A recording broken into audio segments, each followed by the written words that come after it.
We always hear the saying, gear does not matter, but I really do think gear does matter. But not necessarily in the way you think. You don't necessarily need that new 85mm with the f1.2 aperture. But what if we start looking at gear from a different perspective?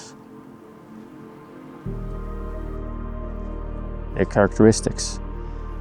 From the artistic point of view, what kind of characteristics do you want from your lens? The imperfections, the chromatic aberration, the pincushion effect.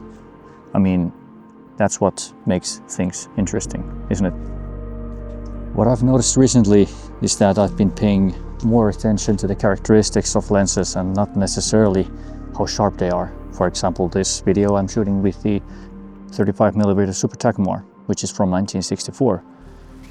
Especially for videography, I prefer my lenses to have a little bit more character than sharpness. We often fall into the trap of looking at all the gear that is available to us. I do as well, since gear is interesting. And oftentimes we end up trading or selling our gear for the next best thing.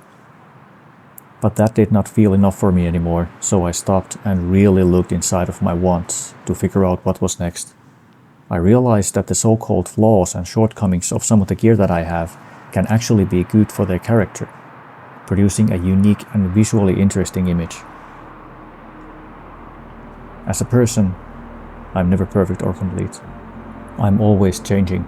I needed to understand and learn how to express myself, what tools I needed to create my style, looking for it from the things that made me, the music, the movies, the life experiences. We all have different taste and the look that we go for. I don't think there is one perfect result or solution for anything. It's individual, and it does not have to be perfect either, because nothing ever is. How you pursue your vision is your choice. Respect the choice that others make in their art, even if it differs from yours. One of the best things about creativity is that even if we all look at the same thing, we see it individually, in different ways. And sometimes those visions overlap, but it's still your vision.